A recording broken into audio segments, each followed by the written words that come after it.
Buenos días, buenas tardes, buenas noches, porque no sé en qué momento del día nos estás viendo. Te doy la bienvenida a otro episodio del podcast de la Iglesia Cristiana Discípulos de Cristo en Amelia, la buena parte. Mi nombre es Fabiola Pérez, tú me conoces y acompañada hoy estoy de una chica de Amelia muy especial, se llama María Angelis Rivera, a quien le voy a pedir que se presente. Saludos, buenos días, buenas tardes, buenas noches. Mi nombre es María Angelis Rivera, soy miembro de la Iglesia Amelia, Discípulos de Cristo. Llevo 4 años viniendo a la iglesia y me bauticé el año pasado. Honrada de estar aquí. Me está curioso como no tengo nunca que decirles nada y siempre me cogen el saludo.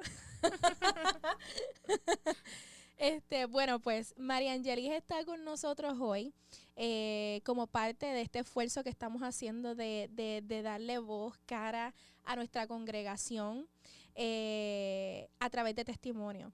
Y queríamos que María Angelis se uniera con nosotros en este episodio para hablar sobre su experiencia personal, obviamente, aquí como una mujer que pertenece a la iglesia específicamente cristiana Discípulos de Cristo en Amelia. Queremos escuchar su testimonio, que es muy hermoso, y esperando que esto sirva para que las personas que quizás nos vean y no pertenecen a una iglesia o que están visitando Amelia, que sabemos, nos consta que ese es el caso en algunas personas, sepan que esto es una casa que tiene ganas de abrazarte, que tiene ganas de recibirte, en donde hay palabra viva, palabra sana y en donde hay lugar para ti. ¿Tú estarías de acuerdo con eso? 100%. Pues vamos a empezar con lo básico. ¿En qué año llegaste a Amelia? Pues mira, llegué hace 4 años atrás y la realidad es que no te puedo decir el año exacto, vamos a darle para atrás restando. 23, 22, 21, 20, 19. La realidad es que llegué en mi peor momento y por eso pues hay muchas cosas que borraron del subconsciente neurológicamente, pero llegué en el momento de Dios, en el momento que Él pensaba que este es el momento. Amén. Te voy a hacer la pregunta abierta, Ujú. tú no las contestas, lo que tú quieras contestar, como la quieras contestar, pero me interesa que nos cuentes cómo llegaste a Amelia. Pues mira, honestamente estaba pasando un proceso bien difícil con mi hijo y estaba desgarrada emocionalmente porque lo estaba perdiendo, literalmente perdiendo, me refiero a muerte, ¿sabes? Estaba en un problema, una nube bien oscura. Y una persona especial me habló de Amelia y me trajo aquí y desde el momento que llegué me sentí como que abrazada y ahí empezó mi carrera, mi caminar, porque fue un comienzo, no fue que vine una vez, me sentí abrazada, tuve algo emocional y me fui, no, es que fue como que un caminar, un mano a mano, un progreso. ¿Te molesta si te pregunto qué estabas viviendo con tu hijo específicamente? Pues mira, mi hijo estaba sufriendo de bullying y para ese entonces se hablaba mucho de un tal Momo y unas cosas satánicas De YouTube. de YouTube, de lo que ahora vemos como la invasión de la nueva era de la tecnología, pues en ese momento estaba como que comenzando a infectar, ¿verdad? A mi hijo y yo como que no tuve control, pensé que eso era algo que no estaba pasando y pues cosas bien fuertes, intentó suicidas a 9 años, un nene tan bueno de 9 años. Oh, Y wow. entonces como que tienes que hacer un stop, esto es real, esto es lo que está pasando en el mundo, abre tus ojos. Y recuerdo haber estado en un hospital de salud mental con el alma destrozada, diciéndole a Dios, Dios mío, llévame a mí, no te lo lleves a él, por favor, dame la oportunidad de verlo crecer un poquito más. Y sí le dije que yo le prometía que si me lo salvaba, yo le iba a servir. Pero tú sabes, como todo es un proceso, después le decía, pero tú eres real. Porque uno tiene sus altas y sus bajas. Y entonces en ese momento que mi hijo no estaba en mi casa, tenía tantas emociones, yo quería saber si era emoción o no. Y tuve una experiencia sin conocer de lleno. Empecé a entender un poco más la Biblia. Empecé a entender, veía las películas y entonces entendía lo que era Dios Padre, Hijo, Espíritu Santo. Porque esas son preguntas que cuando no eres criada en la iglesia. ¿Tú no te criaste en el evangelio? No, entonces es más difícil porque tú tienes ese problema de si esto es emoción o esto es real. Y entonces, como yo digo, yo me río porque soy como Santo Tomás. Yo necesitaba ver algo, pero hay que tener cuidado porque lo ves. Y entonces ahí esa experiencia, gracias a Dios fue la única, porque uno lo pide y después no quiere más ninguna. Después de esa experiencia dije, no quiero más ninguna, pero si es real, no hay, lo que me digas es real. Yo creo en Dios, Dios sí existe, yo no estoy loca, Él sí existe y yo lo voy a seguir. Y yo lo voy a seguir. Y todo cambió, tuve muchos movimientos en mi vida hasta el día de hoy en cuanto a familiar, de casa, con mis hijos. De hecho, la mentalidad de mi hijo ahora mismo pues, es otra. Claro, ha sido un proceso. Y hoy en día me siento orgullosa, a pesar de que no somos una familia perfecta, porque tengo adolescentes, pero me siento bien orgullosa de lo que Dios está trabajando y yo sé que tiene planes para nosotros. Amén. Me gusta mucho lo que dices de las preguntas que le estabas haciendo a Dios, luego de como comprometerte con Él, porque Dios, la fe, hablaba en estos días con alguien y le decía que la fe es una virtud, la fe es un don. Tú no naces, o sea, como te digo, la fe es algo que se adquiere, ¿verdad? Y todo el mundo la adquiere de distintas formas. Y no hay ninguna razón en el mundo por la que Dios vaya a negarle a alguien que le pida fe, que le pida, enséñame, yo quiero verte, ¿verdad? Si viene de un lugar genuino como venía del tuyo, porque estabas pasando por una situación difícil. Y quería hacer hincapié en eso porque qué bello. No he visto todavía una persona, no he escuchado todavía el testimonio de una persona en unos zapatos parecidos a los tuyos, en una situación como esta, que le haya dicho, yo te quiero ver, yo necesito que tú me muestres dónde tú estás y que el Señor no aparezca. Lo que pasa es que cuando tú te crías en la iglesia, pues es un poco más fácil, digo yo, escuchando a las personas, ¿verdad? Comparando mi vida con mi fe con otras personas, pues es un poco más fácil saber de que sí, Dios es bueno y hay un Dios. Pero cuando tú te crías en que todo no... O sea, hay un Dios, pero no... es normal que uno dude, es normal que uno dude en ese momento porque no lo conoces. Y cuando eres una persona brillante, y yo quiero ser honesta porque también soy maestra, o sea, cuando eres una persona brillante que te gusta estudiar, sabes que esto es por fe y sabemos que la fe, ¿verdad? Es algo que tenemos que creer. Y pues yo quería bases, quería estar segura y se me dio. Y aquí estoy. Y no necesito más nada, yo sé que es real. Con el pasar de los años, porque yo, ¿verdad? Tuve la bendición de que aunque no me crecí en una casa particularmente, ¿verdad? Donde me modelaban a Jesús, yo siempre tuve como conocimiento, tuve familiares que iban a la iglesia. Pero al pasar de los tiempos, ya en mi adolescencia, en mi juventud, cuando cogí a Dios en serio, me he dado cuenta que mientras más conoces y mientras más tiempo estudia la palabra, la historia, hay más razones espirituales para el que las quiera tener personalmente. Obviamente hay más razones históricas, de lógica, por las que creer que hay un Dios. Sí. Los otros días escuchaba a alguien decir en un podcast, la mayoría de la gente brillante en el mundo, inteligente, la mayoría de esas personas como Antonín Escalí del Tribunal Supremo Federal, como los filósofos griegos de antes, esa gente brillante que marcó de alguna forma el mundo, esa gente creía en Dios. Sí, de hecho, en la Edad Media, en la Edad Antigua, cuando se perseguían a los cristianos, siempre hubo un Dios. En esto de la educación siempre hubo un Dios. Y en la media, las primeras escuelas filosofales impartaban, ¿verdad? Eran por el monasterio.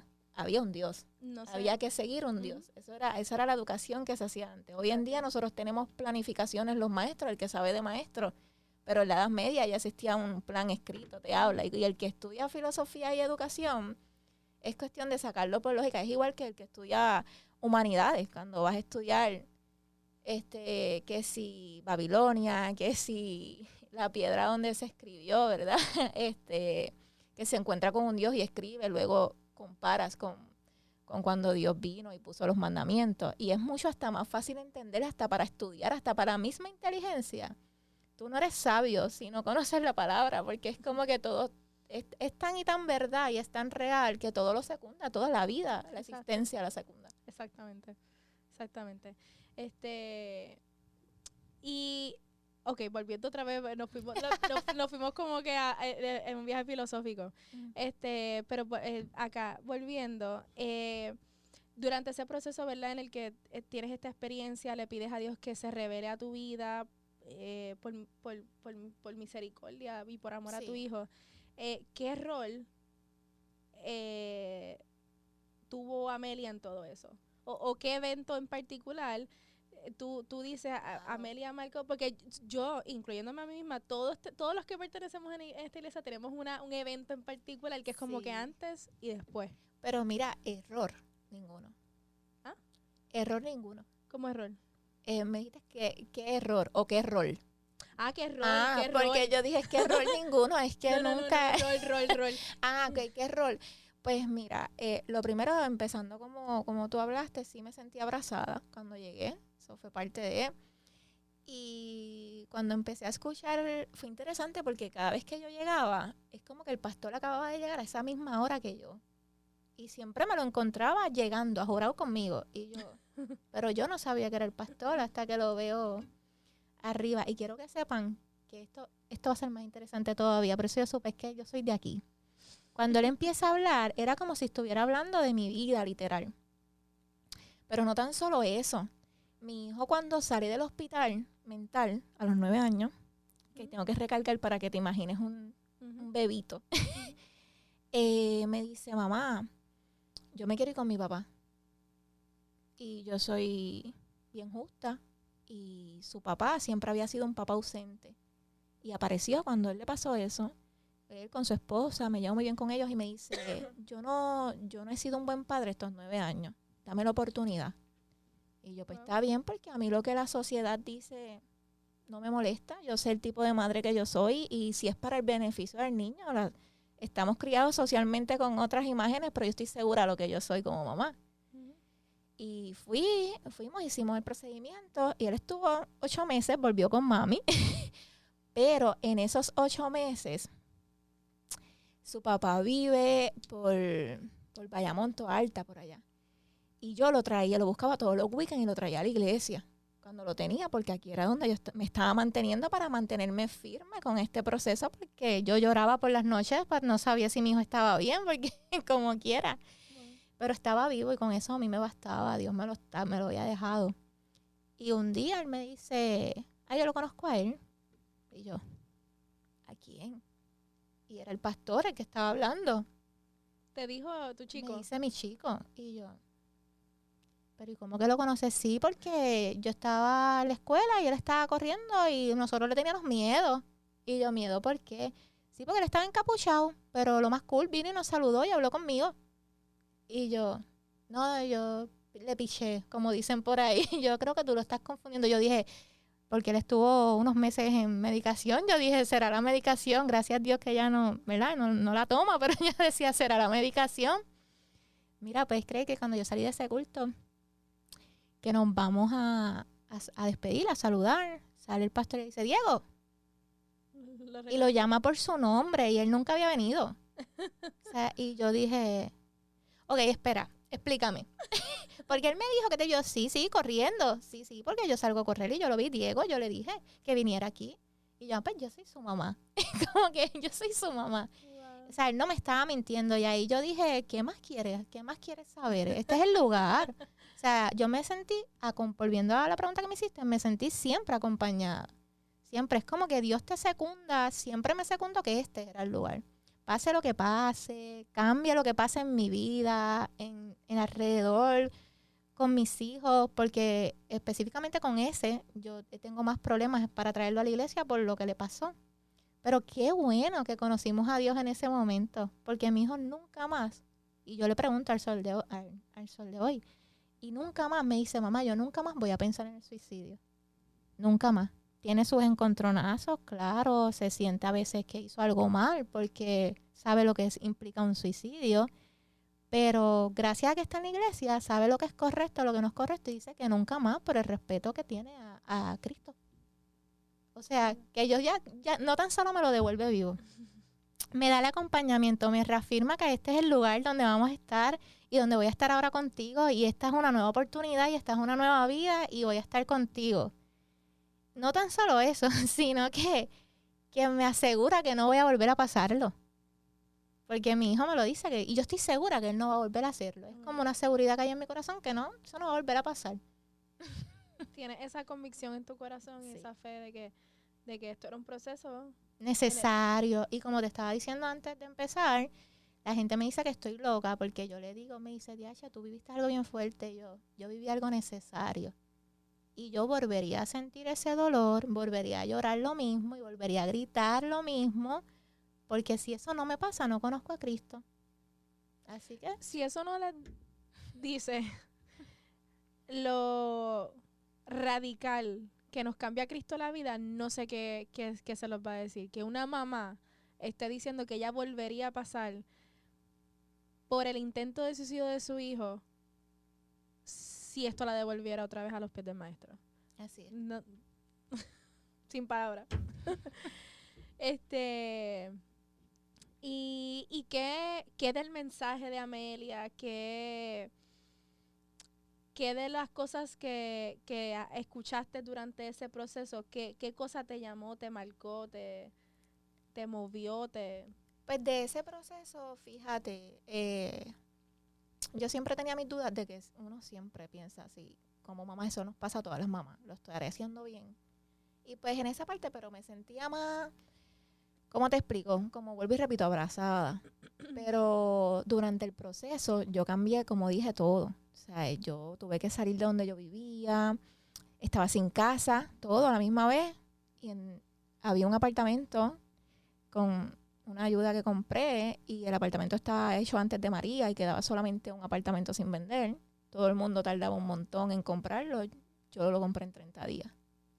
Compré mi apartamento, tenía a mis hijos, trabajaba en un supermercado de cajera y llega la pandemia y me pongo a observar, ¿verdad? A verlos por internet, por las redes. Y recuerdo haber escuchado hablar un día a Jessica y a Betsy de la obediencia y lo importante que hay que hacer cuando Dios hizo algo bueno contigo, que ya lo había hecho, y lo importante de creerle y ser obediente, porque si te lo dice por todos lados y te lo dice por todos lados, es como que... Y ya en mi corazón venía trabajando de que, ok, ya estoy yendo a la iglesia, ya lo de mi chico lo estoy superando, pero me empecé a sentir insegura en el lugar donde estaba trabajando. Como que algo me decía, esto no es para mí. Y como yo tengo otra chica del programa de educación especial, ya sabía bastante de educación especial, sabía mucho de educación y ayudaba mucho a las mamás y me gustaba, me gustaba la escuela. Empecé a trabajar en 2 trabajos. Y empecé a trabajar de educación de T1 y veía a las maestras y yo decía, esto no es lo que yo quiero, yo puedo hacer mejor.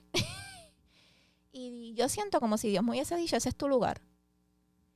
Y en eso que estabas viendo a Jessica y a Zaida, yo me sentí un poquito desanimada y yo un día dije, ok, voy a obedecer. Me llamó una compañera del programa y me dice, chica, si tú ayudas a todo el mundo y tú eres tan buena, yo sé que tú lo puedes hacer mejor que cualquier maestra. ¿Por qué tú no así me dijo, porque tú no te dejas de esa changuería y obedeces?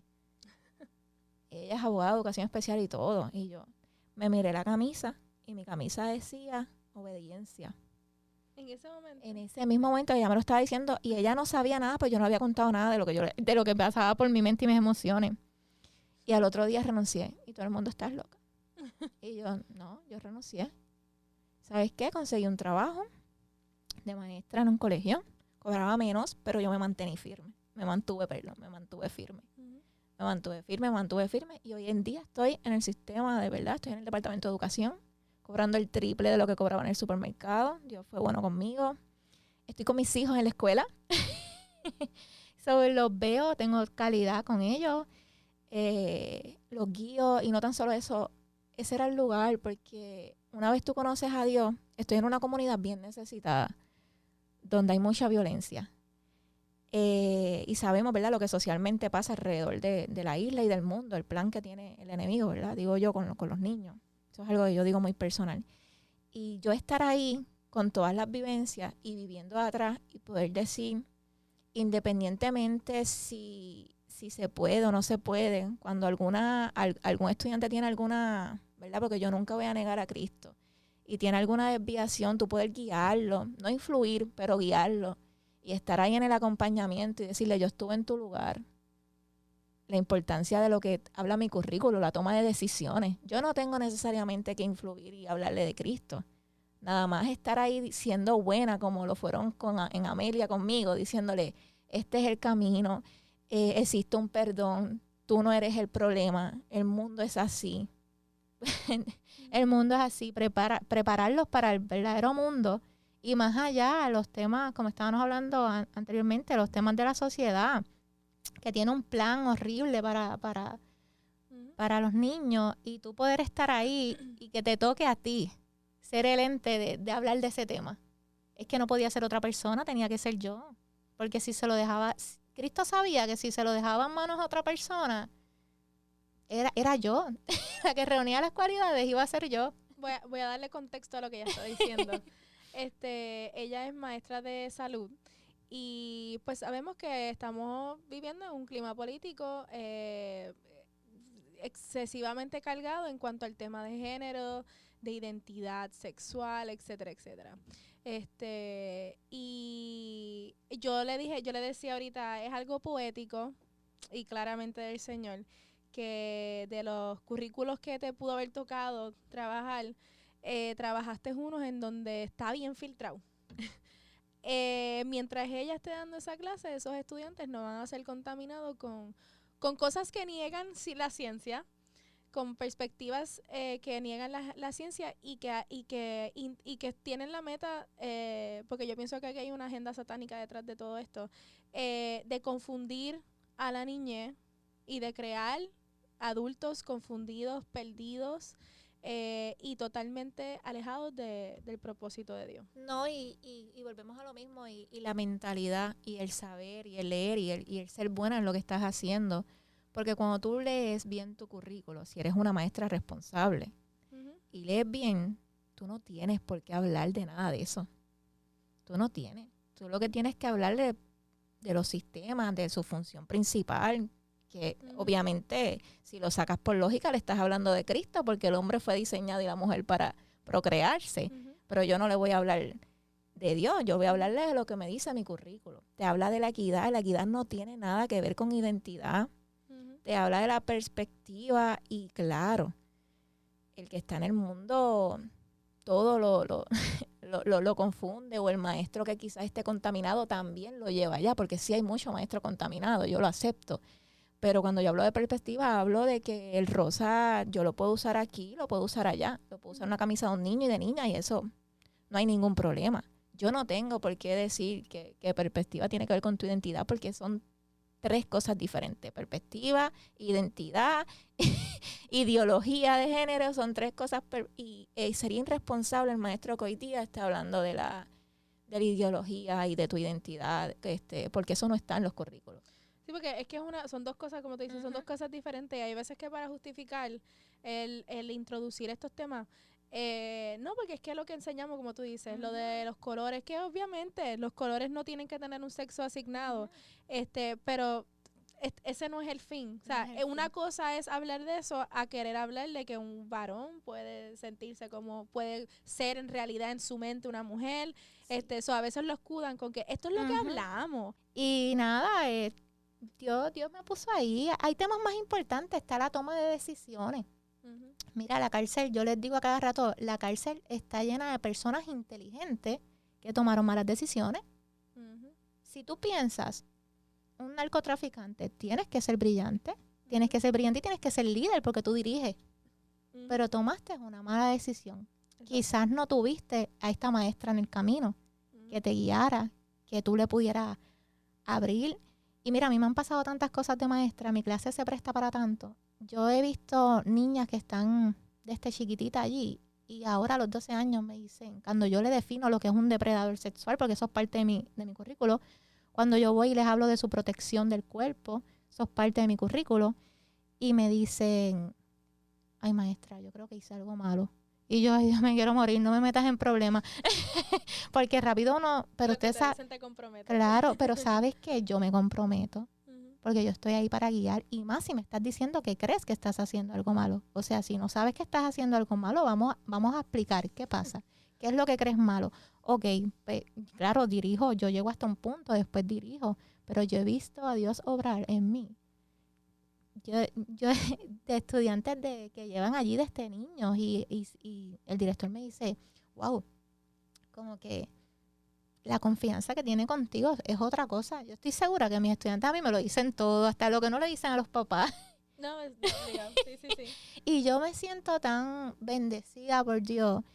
Y yo no soy perfecta. Yo no soy perfecta. Es lo que te dije ahorita, es la gracia. Cuando tú la palabra que estás utilizando ahorita es bien clave. Cuando nosotros obedecemos, porque lo he dicho aquí en varias ocasiones, yo no creo que Dios solamente llama al altar. Dios nos llama afuera a distintas cosas. Y si Dios te estaba llamando a la educación y obedeciste, no solamente te va a respaldar, te va a respaldar con gracia. Y hacer lo correcto, porque cuando me llegan situaciones fuertes que a veces, obviamente yo llevo poco tiempo en la iglesia, yo no soy perfecta, a veces uno duda. Y tú, wow. Pero lo importante es hacer lo correcto. Lo importante es hacer lo correcto, mantenerte en Cristo y seguir viniendo a Amelia, porque cada vez que me pasa algo, llego aquí, es como que me das la herramienta. Hoy mismo por poco no llego, y qué bueno que mira, me voy con, más allá de lo que estoy haciendo, me voy con otra, me voy con algo más, una enseñanza más, y seguir ahí de la mano con ustedes. Que te voy a hacer una última pregunta. Esto, nosotros los amelianos cargamos con este orgullo. ¿Qué tú le dirías si tú tuvieras que describirle a alguien? Porque, ¿verdad? Todos sabemos, todos los cristianos van a la iglesia los domingos. Pero si tú tuvieras que describirle a alguien lo que es o lo que ha hecho para ti los cultos de los lunes, ¿cómo tú lo harías? Los cultos de los lunes, lo que ha hecho para mí, guiarme, no hay otra palabra, porque el domingo tú vienes, escuchas, coges dirección, pero el guiarte, el encuentro, la intimidad. En el culto de oración, por si acaso. En el culto de oración, el encontrarte. Hubieron días que yo me levanté a las 5 de la mañana, al culto también que se hacía por la mañana, y mira, es sanador. Yo diría que es sanador. Es que ese culto es diferente al de los domingos. Es como más para el alma. Es como más para el corazón, como para el consuelo. El de los domingos, para mí, yo lo veo como, ok, estamos bien, lo estamos haciendo bien, o me tengo que analizar en este punto, o como que, espérate, estás mal por aquí. Piénsalo bien. Pero el de los lunes es como más espiritual. Para mí, no sé, quizás para otra persona es diferente, pero para mí es más espiritual, más sanador. Pues mira, primero que nada, gracias por habernos contado tu testimonio, por habernos dicho, ¿verdad? Lo que significa Amelia para ti, las cosas que has vivido aquí con el Señor. Si tuvieras que hacerle una exhortación a alguien que quizás no tiene una iglesia o que está visitando esta y no sabe si quedarse aquí o congregarse aquí, ¿qué le dirías? Hazle una exhortación. Bueno, como le digo a todas mis amistades, ¿verdad? Que no, desgraciadamente no vienen. Le digo, si tú quieres ir a un lugar donde tú no te avergüences ni te abochornes por ser del mundo y no conocer lo que es Dios, tienes que venir a Amelia. Porque es el que te va a apoyar en tu transformación, el que te va a orientar. Y si no vuelves a venir, nadie te va a juzgar, no pasa nada, somos panas, estamos bien, todo va a estar bien. Me encanta eso, muy bien. No, excelente punto. Es una exhortación diferente, pero muy relevante. Es como que vengan, ya. Las puertas están abiertas, ven a ver lo que Dios tiene para ti. Al final del día es tu decisión. Y si no, Amelia, alguna iglesia, ¿verdad? De sana doctrina que predica la palabra de Dios. Es nuestra invitación y esperamos que el testimonio de María Angelis te haya inspirado a unirte a una iglesia, porque no estamos llamados a vivir el evangelio como nómadas, estamos llamados a vivirlos en congregación. Así que te doy gracias otra vez por habernos sintonizado. Gracias otra vez, María Angelis, que Dios te bendiga mucho y será hasta la próxima.